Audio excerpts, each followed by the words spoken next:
Okay, hi everyone. I filmed this video already, but it was really long, so I don't feel like using it. It was like 17 minutes, and I was like, I can explain this in less. Okay, sorry I look bad today. I'm sick, and I just felt like recording something. Today I'm doing my Paranormal Experience videos because I love the paranormal, I love ghosts, I love creepy things, and we are approaching the creepy season. So thought might as well, and I always watch these kind of videos whenever I'm like bored or something. I love them. So yeah, I'm also sick, so sorry if I'm like coughing a lot in this video, but let's get started. Okay, I have seen a ghost, I have heard a ghost, I have felt a ghost, and I have been touched by a ghost. So that's pretty cool. I'll explain all of these. I guess I'll explain it in like a timeline sort of way from when I first have seen a ghost all the way to like my most recent experience. When I was little, probably like 6, I was sitting at my kitchen table coloring a picture, and in front of my kitchen table is my like back door, or it was. We remodeled our house, but that doesn't matter. So there was my back door there, and the door was open, so just my screen door was there, and it was nighttime.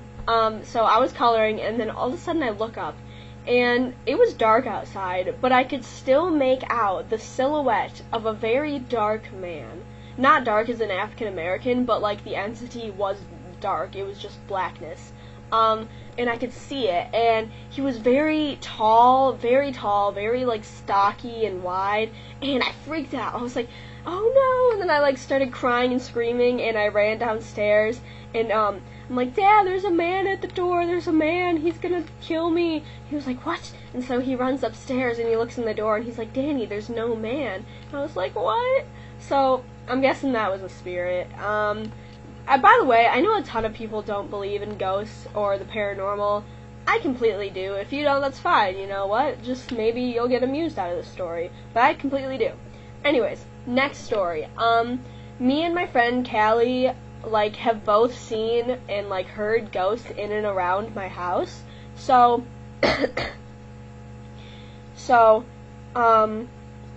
we have both seen this, like, white silhouette of a girl in, like, a wedding dress in my doorway. I've seen her twice. Callie has seen her once. The first time I ever saw her, I looked, and she was there. She was a white silhouette.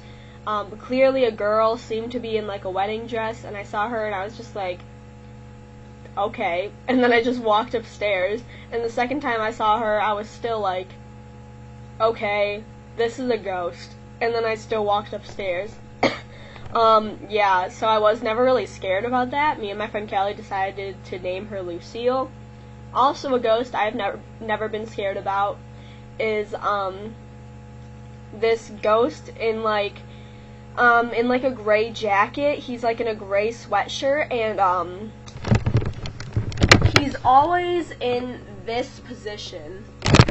He's always in this position, like he's running, and me and my friend Callie have always seen him like dashing down my street, running like that for like just a quick second. You'll see him run like that.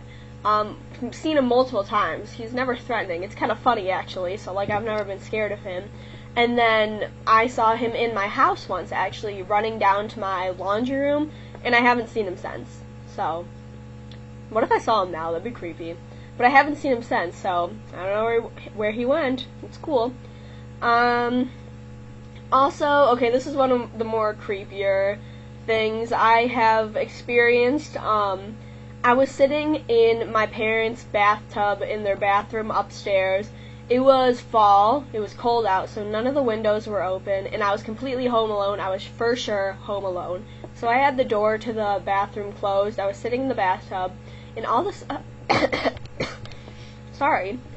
sudden, the door slowly opens, and it opens, and I don't feel scared. I feel very comforted, very warm. It was a very comforting feeling, but like the door is closed, so the door literally the doorknob turned and opened. Very comforting feeling. I wasn't scared at all, and then I felt very at peace. And then the door just slowly closed again. And I still felt very at peace. I wasn't scared. Very at peace. I wasn't scared at all.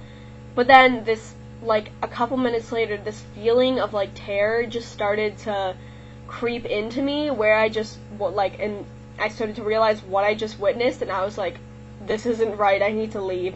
So I got up immediately and left that room, and it was really creepy.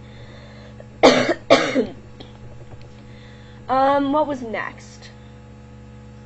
Okay, so this is a more creepy story. Me and my friend Callie and my family, Callie came with us, went on vacation to Florida, and we stayed in the house that my aunt owns separately. And a lot of people have died in that house because it used to be my grandparents' house. So I've had my grandparents die in there, a couple of cousins, a couple of aunts and uncles. A lot of people have died in that house. So me and Callie were sleeping in the living room, and it's kind of like, there's kind of like a wall in the middle of the living room to like, so it kind of sections it off. So like basically there's two rectangles diagonal to each other. I don't know if that makes sense, but you can completely see into each of the rectangles. It's still like a connected living room, but you can completely see into both. And then next to one is the kitchen. So my friend Callie was sleeping in one on a daybed, and I was sleeping on the other on the couch. And everything was fine. My friend Callie told me like the first night we got there that I had gone to the bathroom, and she told me that like she saw the little pulley thing to the blinds like lift up and then lift back down, which is some freaky poltergeist shit. I don't really know if that really happened, but if it did, I don't really want to think about it. So then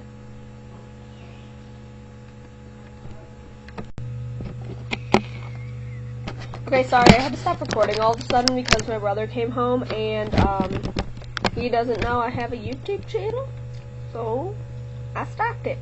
Anyways, we are still talking about the house that me and my friend Callie were at vacationing in. So the next couple nights later, about the third to last night, me and Callie were both trying to go to sleep. I was sleeping on the couch, she was sleeping on the daybed, and we were both trying to go to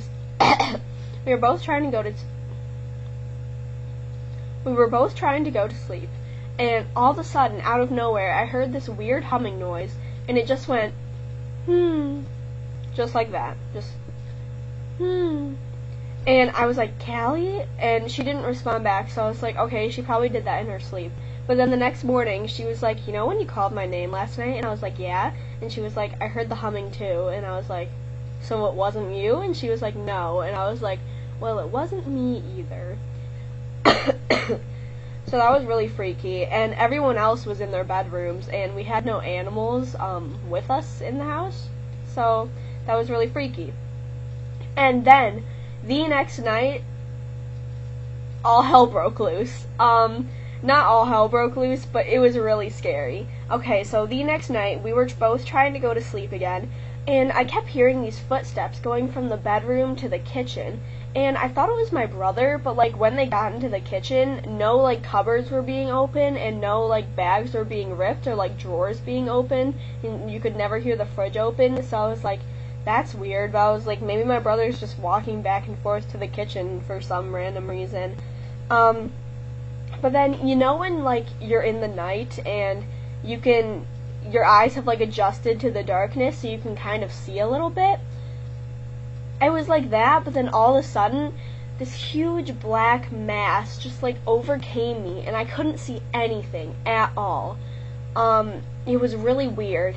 And then like a couple of minutes later of not being able to see anything at all, like it was completely pitch black dark.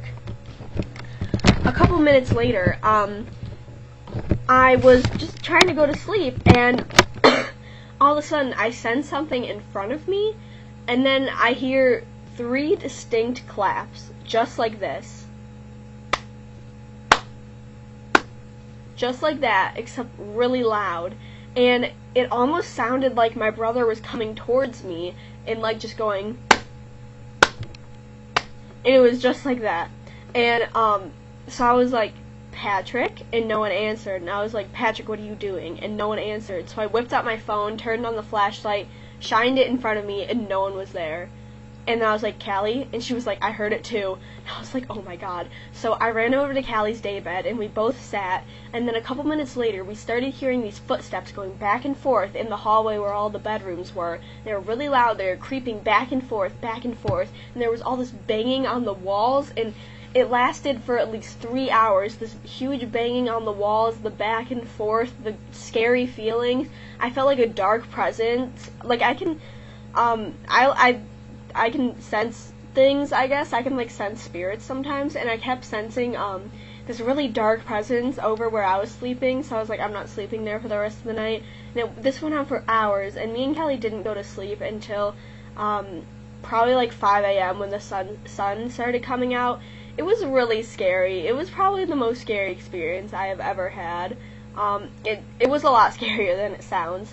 So, that happened, and, let's see, what happened next on the timeline? Okay, well, I started doing a Ouija board with my friends, which I know a lot of people are, like, really against, but in my beliefs, I don't have anything against them. So I started doing a Ouija board with my friends, and we have done it a couple of times, and one of the times we were able to talk to an old man, but he didn't say anything, like, in particular to us, and I think he kind of, like, left randomly or just kind of faded out, so we were like, okay, goodbye, you know, put it to the goodbye. And then another time, and this Ouija board, like, really worked, and a lot of people, or not a lot of people, my friends would be like, Danny, are you moving the thing? And I was like, no. So I would take my finger off it for a little bit, and it would keep moving. And they were like, oh my god. And so we would all do that to, like, just make sure none of us were moving it. No one was moving it. This Ouija board worked, and I made it. Like, I didn't even buy it. We used a coin for the planchette. We used a coin, like the thing that moves around to the different letters. And we had contacted this little girl named Sarah. I can't remember if she was 3 or 6. I can't remember. But we contacted this little girl named Sarah, and she said she was stabbed in the area. So that was really scary, and she said she was, like, sad. But then my friends got, like, too freaked out, so we stopped. Let's see. Oh, okay, so my friend Carly has this ghost in her house named Teresa. And, so she was over at my house, and we were playing the Ouija board again. And so she was like, let me summon Teresa. So we were like, okay. And so she summons it, and, she summons Teresa, I guess. And, like, we were talking to her, I guess, except not really talking. Like, it wasn't, like, a conversation, I guess, between us. We were just basically asking different questions, and then Carly was like, and Carly did the finger lifting off the coin too to make sure she wasn't moving it, and finally Carly was like, okay, to prove that you are really Teresa, I'm gonna ask you a question that only you will know. And she was like, what was the name of my last dog? And I can't remember what the name was now, because this was kind of a long time ago, but it spelled out that name. So that was really freaky, and that's about all the experience I've had with a Ouija board. Alright, so my brother came home from college at the end of the summer, and one day he was away. I've heard a lot of things in his room. One day he was away, no one else was home. Oh my god, I'm sorry for my voice.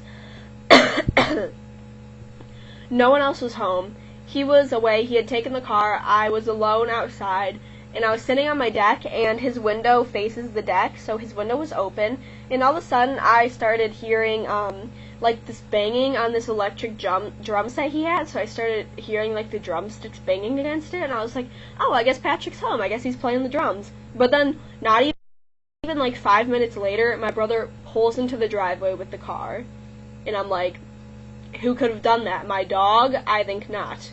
So I've heard a lot of things going on around his room. I've heard, like, chairs moving back and forth in his room, like, banging in the walls when I know no one was in there. I know when no one was home.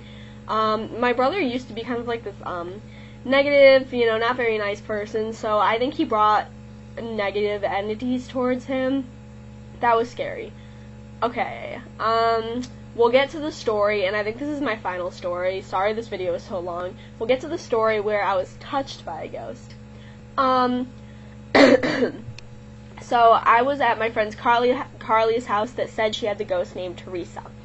and we were sitting in the playroom. We had gone up to the playroom before to like try to, and the playroom is where Teresa resides apparently. So we had went up to the playroom a couple of times before to like see if we can contact Teresa, but we never did.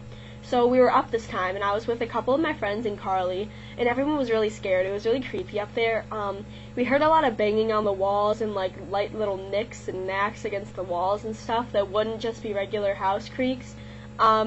And then maybe 30 minutes, I think 30 minutes of being up there, I was sitting crisscross applesauce, and I wasn't sitting against anyone, but I felt this like stroke go along the back of my leg, like the underside of my leg when I was sitting crisscrossed. I felt this just stroke going up my leg, and I was like, Ayana, because my friend, and it was on the right side, and my friend Ayana was sitting on the right side of me, and I was like, did you just touch my leg? And she was like, no, and I was like, we need to go. So we ran out of there, and when I was running, I felt this really cold rush of air come against my back, and I was like, oh my god, am I going to die tonight? So we ran to the basement. I was really scared. Yeah, I've had a couple of other minor ghost stories happen, but they weren't as like intense as these. I'm able to like feel ghosts, as I said. Like, I've been walking around in graveyards and feeling different energies from ghosts. I don't know, it's pretty cool. I like it. Sometimes I don't like it, but you know. So those are my stories. Sorry, I tried to make this video as quick as possible because I know this is going to be like 16 minutes long. I'm sorry, thanks for sticking around if you did. But those were my ghost experiences, and I shall update you guys when I have more because I like ghosts and creepy things. Alright, thanks for watching. Bye!